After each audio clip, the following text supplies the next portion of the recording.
अस्सलामु अलैकुम वरहमतुल्लाहि वबरकातुहू। मेरे मोहतरम नाज़रीन और सामीईन, आज का मौजू, आज का जो टॉपिक हम आपके सामने लेकर आए हैं वो है औरतों के रहम के अंदर पानी की थैलियों का बन जाना। और ये थैलियाँ कब बनती हैं, क्यों बनती हैं और इनकी अलामात क्या है, नोट फरमाइए।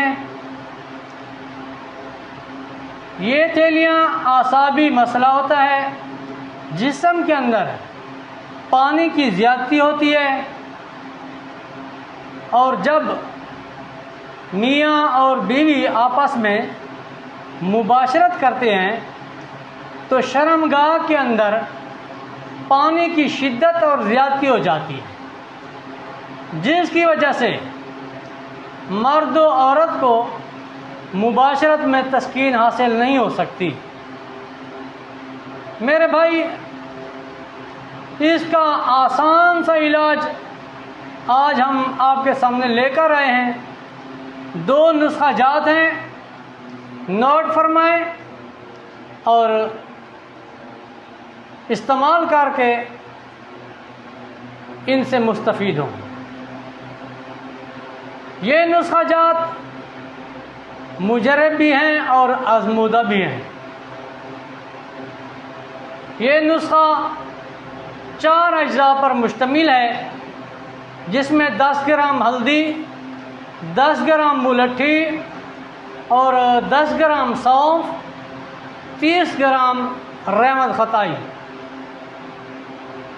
ये आप लेके इसका सफ़ूफ बनाएं। चाहें तो 500 mg के कैप्सूल बना सकते हैं, चाहें तो आधा चम्मच सुबह दोपहर शाम इस्तेमाल करा सकते हैं। और इसके साथ दूसरा नुस्खा जो है वो भी 4 चीज़ों पर मुश्तमिल है। उसमें कलमी शोरा है, साबित धनिया है और कासनी के बीज हैं और सफ़ेद संदल है। ये चारों चीज़ें बराबर वज़न लेकर पीस कर सुबह दोपहर शाम आधा चम्मच इस्तेमाल करें। ये चारों चीज़ें पिसाई करके सफ़ूफ बना के अपने पास रखें। आधा चम्मच सुबह दोपहर शाम इस्तेमाल कराएं। तकरीबन 1.5-2 महीने तक इस्तेमाल करें। इंशाअल्लाह इस बीमारी का जड़ से ख़त्म होगा। और हाँ, मरीज़ को ज़्यादा पानी पीने की तलकीन भी करें। ठीक है जी। अस्सलामु अलैकुम वरहमतुल्लाहि वबरकातुहू।